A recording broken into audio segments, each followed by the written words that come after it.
እንዴት ነህ? ደህና ነው ወይ? ደህና ሙስሊም ነበርክ? yes I am an ex-Muslim bro። አርካን ሶላት ስንት ናቸው? እኔ ቆየሁ፣ በጣም ቆየሁ። በእርግጥ ቁርአንም ቀርቼ ማለት እንደዚሁ ሸምድጄው ነበር። መሐፈዝ ነው የሚባለው፣ ሐፍዤው ነበር። ብዙ ጥያቄዎች ነበሩ። በዛ ጥያቄዎች ምክንያት መጽሐፍ ቅዱስ ሳነብ ትክክለኛውና የእግዚአብሔር ቃል መሆኑን ተረዳሁ። ያው በጣም ረጅም ጊዜ ስለሆነው በዛ ዙሪያ ባጠይቀኝ ምናልባት ከቁርአን አንድ ነገር ቅራልኝ ካልከኝ ልቀራልህ እችላለሁ፣ ሐፍዤው ስለነበር ማለት ነው። ኧረ ህፃን ልጅ የሚያውቀውን ጥያቄ እኮ ነው የጠየቅኩህ። አንድ ህፃን ልጅ ላምጣልህ? እዚህ የ6 ዓመት ልጅ። ልክ ነህ እኮ ልጆች ሊያደርጉት ይችላሉ። እሱን ማነህ ወደዛ ጥያቄ ሳትገባ ቆይ ተረጋጋ። ውዱ ስንት ረካ አለው? እሺ ይኸውልህ እኔ ረሳሁት። ማነህ ሁሱ ነህ? እሺ ምርጫ ልስጥህ። ውዱ ስንት ረካ እንዳለው ረስቶት ነው። በቃ ምርጫ ልስጥህ። እሺ ምርጫ መቼ ቀለል ይልናል። ጥያቄው ለምን አስፈለገ? እኔ ይኸውልህ በዚህ ዙሪያ እንድጠይቅ ሳይሆን አንዳንድ ነገሮች ምናልባት በቃችኋለሁኝ። እሺ ስንት ስጁድ አለው ውዱ? የመጨረሻ በቃች። ኧረ በእናትህ እኔ ስለዚህ ማስታወስም አልፈልግም። በጣም ቆይቷል። እኔ ወደ 30 ዓመት የሆነዋል እኮ በፈጠራችሁ። በህይወት ለአንድ ቀን ሙስሊም የሆነ ሰው ውዱ ስጁድ አለው ወይንም ሩኩዕ አለው ቢባል እኔ ይህን ረስቻለሁ ይላል። እኔ ረስቻለሁ ከምር። ሀያሽ ክርስትና እንድትከተል ያደረገ ከእስልምና እንድትወጣ ያደረገ ነገር ምንድን ነው? ሃሌሉያ ልንገርህ፣ እንደዚህ ያደረገኝን ቃል ይኸውልህ። ለመጀመሪያ ጊዜ መጽሐፍ ቅዱስን ክፍት አድርጌ ሳነበው ማቴዎስ 5 ከ44 እስከ 45 ያለውን ቃል በሰማያት ላለ አባታችሁ ልጆች ትሆኑ ዘንድ ጠላቶቻችሁን ውደዱ፣ የሚረግሟችሁን መርቁ፣ ለሚጠሏችሁ መልካም አድርጉ፣ ስለሚያሳድዷችሁ ጸልዩ። እርሱ በኃጥአንና በጻድቃን ላይ ፀሐዩን ያወጣል፣ እሱ ኃጥአንና ጻድቃን ላይ ዝናቡን ያዘንባል ይላል። ሃሌሉያ። ይህንን ቃል ቅዱስ ቁርአን ላይ ከምዕራፍ ወደ እስከ ምዕራፍ ምናምን 44 ምናምን ብትሄድ አታገኘውም። ና ቁርአን ላይ ያለው ግን ግደሉ የሚል ነው አይደለ? ኧረ በስነ ስርዓት ግደለው ብቻ ነው። አሁን ስለዚህ እናንብበው ማለት ነው። ግደሉ የሚል አምላክ ደግሞ ትክክለኛ አምላክ ሊሆን አይችልም ብለህ ነው የወጣው ማለት ነው። ይሄ ልጅ በጣም አስተዋይ ነው። አላ እሱ ብቻ አይደለም ግደለው ብቻ ሳይሆን ከሱ እንጀምር። ከሱ እንድንጀምር ነው። ግደሉ የሚል አምላክ እንዴት ያማካለሁ? ስለዚህ ክርስትና ደግሞ ፍቅርን የሰበከው ነው በስነ ስርዓት። በጣም ጥሩ የጌታ ሰው። በጌታ ነህ እንዴ?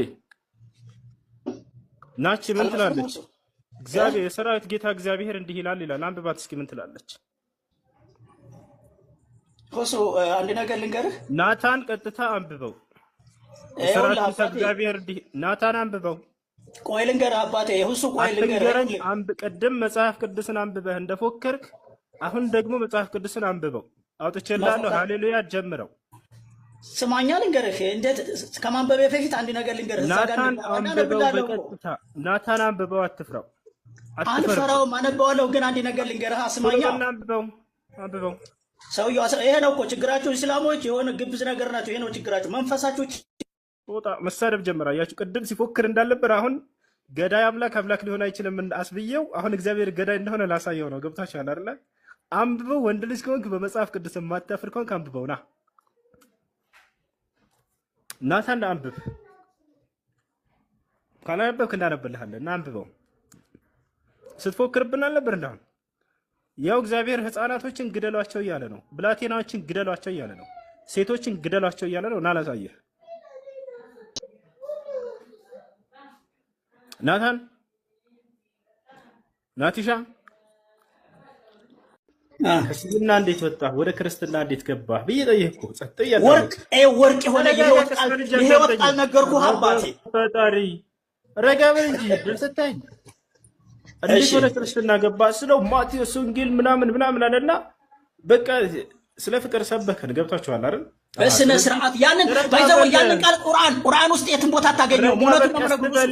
ናታን አትፍራጅ፣ አዳምጥ፣ ረጋ በል፣ ቀስ በል። ጊዜ ስታይ ቀልለህ ነው የምትወጣው። ወላሂ ላዚም ራስህን አረጋ። ቁርአን ውስጥ የለም። ከታች ያሉት እንዲሰሙ ነው። ቁርአን ውስጥ ይሄ የለም። ያወጣሁልህ በአንድ ጥቅስ እንደዚህ ልታብድ ከደረስክ ገና ሙሉ መጽሐፍ ቅዱስ እግዚአብሔር ጨፍጭፉ ሽማግሌ ህፃናትን ያለበትን ገና ልጨምር እኮ ነው። ይሄማ አብደን ወንድሜ በስህተት ነው እኮ እያነበብከው። እኔ እንዲነግርህ ብትነግረኝ ኖረው አንተም ትድን ነበር።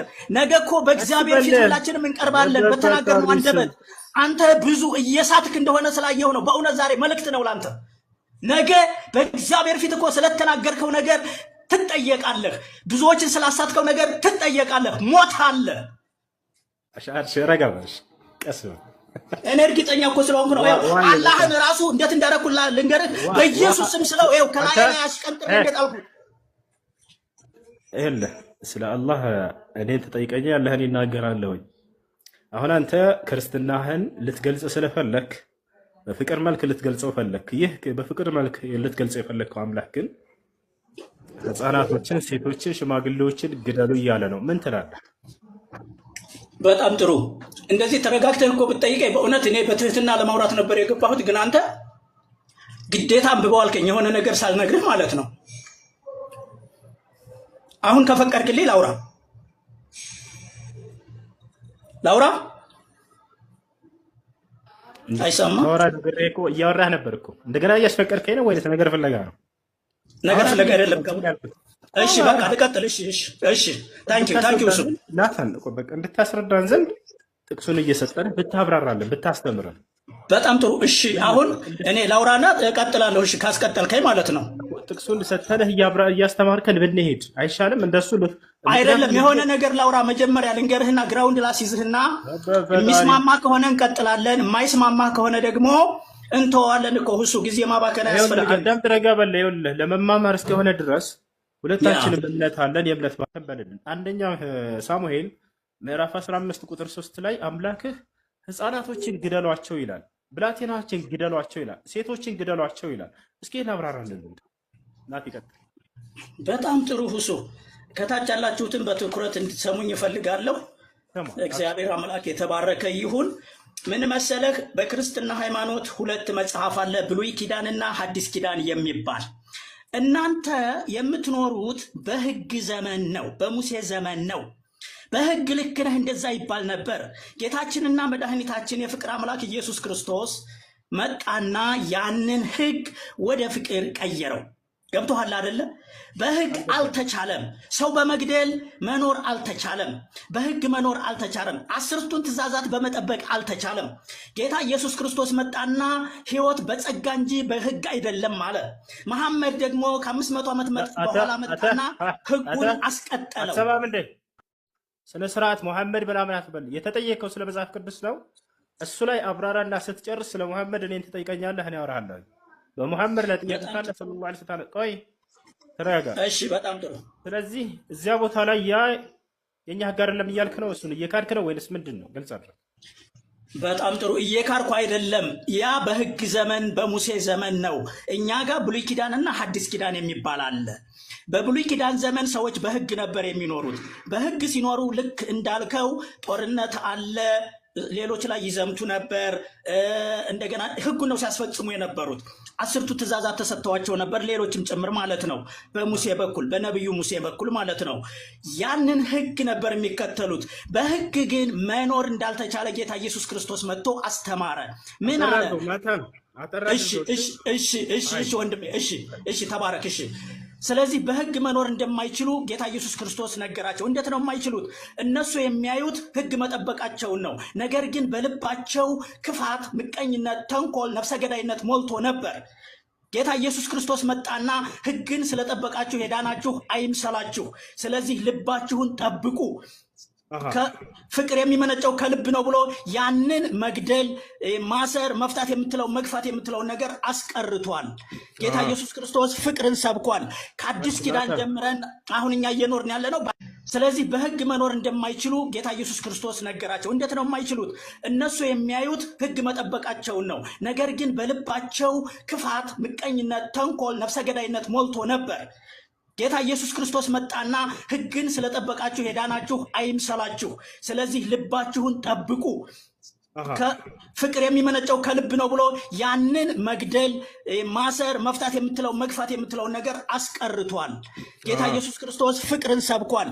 ከአዲስ ኪዳን ጀምረን አሁን እኛ እየኖርን ያለ ነው በአዲስ ኪዳን ህይወት ነው ማለት ነው። ይህ ሊገባህ ይገባል። እና አንድ ነገር ሲመጣልህ ወደ ብሉይ ኪዳን ሂደህ የምትለው ነገር ያስጠይቅሃል፣ ዋጋ ያስከፍልሃል። ናታን በጣም ጥሩ። አሁን እኔ ደግሞ ያንተን ሩብ ደቂቃ ነው የምወስደው። አዳምጠኝ እሺ። አሁን ላብራራው እችን ልጠይቅ ነው። እዚህ ቦታ ላይ እግዚአብሔር ጌታ እግዚአብሔር ሕፃናቶችን ግደሉ እያለ ያለው የአሁኑ የምታመልከው አምላክህ ነው ወይንስ ሌላ እግዚአብሔር ነው? ናታን ወይ እዚህ ቦታ ላይ እግዚአብሔር ሕፃናቶችን ግደሉ ይላል። ያው ምን ይላል? ብላቴናውንና ሕፃኑን ሴቶችን ግደሏቸው ይላል። እዚህ ቦታ ላይ ሴቶችን፣ ሕፃናቶችን፣ ብላቴናዎችን ግደሉ የሚለው እግዚአብሔር አሁን የምታመልከው አምላክህ ነው ወይንስ ሌላ አምላክ ነው ግደሉ ብሎ እያዘዘ የነበረው? ናቲ ናቲሻ ናቲ እኛም ደንግጠናል። ናቲ ናቲ ኧረ ናቲ ናቲሻ ናቲና ሰማይ ነቅቶ ባየ ጊዜ ግደሉ ብሏል። ነገር ግን ጌታ ኢየሱስ ክርስቶስ ይሄ ትክክል እንዳልሆነ መጥቶ በፍቅር ደግሞ በጸጋ እንድንኖር ተፋቅረን እንድንኖር ጠላታችንን እንድንወድ ጠላታችንን እንድንመርቅ ናቲ የአሁኑ የምታመልከው አምላክህ ነው ግደሉ ያለው እዚህ ቦታ ላይ ወይንስ ሌላ አምላክ ነው? እሱ እኮ ነው አልኩህ። ግን ኮንቴክስቱን ተረዳ ነው ምን ወንድሜ። አላሁ አክበር አላሁ አክበር ወይ አላሁ አክበር። አላህ የሚባል ነገር የለም። ባይዘወይ አላህ አክበር ትላለህ እንደ ራሱ ማን እንደሆነ ያልገለጠልህ። ዛሬ ጨልለህ እንዳትሄድብን እንረጋ በል እባክህ። ውሃ እየጠጣህ ቅድም ሊያስመልጠው ነበር ኢየሱስ ክርስቶስ አልገደለም። በፊት አንተ ነው እንጂ ዛሬ አዲስ ነገር ረጋ በንጂ ቀስ በል። አንተ እኮ አወራህ ትንሽ አውራ። እኔ ፍቀድልኝ፣ በቤቴ አስፈቀደ። እዚህ ግደሉ እያለ ያለው ማን ነው? ህፃናቶችን፣ ሴቶችን፣ ሽማግሌን ግደሉ የሚለው ማን ነው ስለው ቅድም አይ የዚያ ዘመን ህግ አይደለንም እኛ አዲስ ኪዳን ነው የፍቅር ምናምን ብሎ ሊሸውር ፈለገ። ነገር ግን ቀጣዩ ጥያቄ ምን ይሆናል መሰላችሁ? ዛሬ የምታመልከው አምላክህ ነው እዚያ ላይ ግደሉ ሲል የነበረው ወይንስ ሌላ አምላክ ነው አልኩት። አይ ራሱ ነው አለ። ስለዚህ የዛሬው በፍቅር የሚሰብክህ አምላክህ በፊት አስገዳይ ነበር። ንስሐ ገብቶ ነው ወይንስ ምን አድርጎ ነው? ሲያስጨፈጭፍ የነበረው ሴቶችን፣ ህፃናቶችን ልሽ ዛሬ ላይ እንደገና በቃ ፈቀርኳችሁ ብሎ ቢመጣ ይሄ መሸወድ አይሆንም?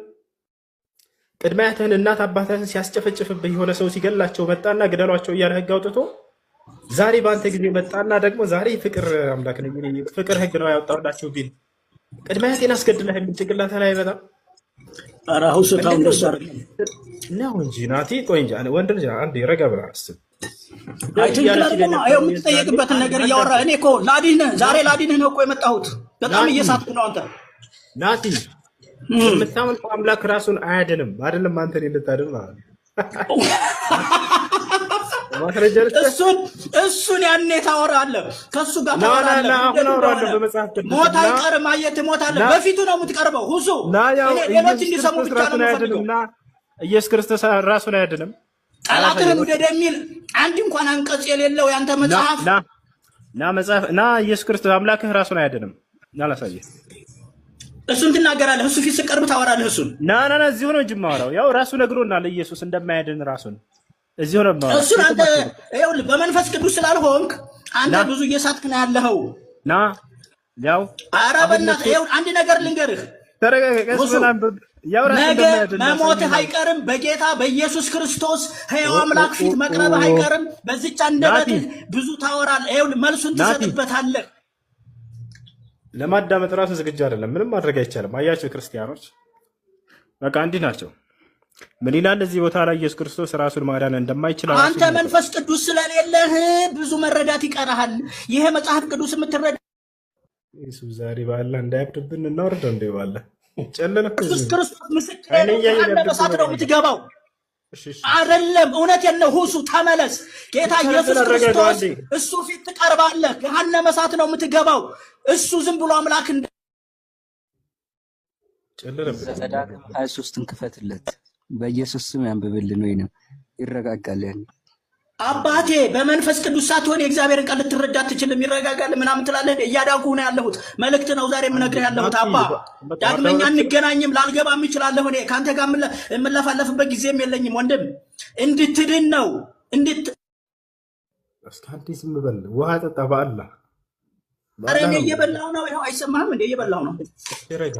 ረጋ በልና ሰው እየተደማመጠ እየተረዳዳ ጥቅስ እየተወጣ ምናምን አንዱ ሌላውን እየተረዳ አንዱ ለሌላው ሀሳቡን እያካፈለ ነው። እሺ ለምሳሌ ክርስትና እንደ እስልምና አይደለም። እናንተ አላህ ምድር ይሁን ሰማይ ይሁን ዩኒቨርስ ይሁን ምን ይሁን ራሱን ያልገለጠ ምንም ማድረግ አይቻልም። ምንም ማድረግ አይቻልም። እሺ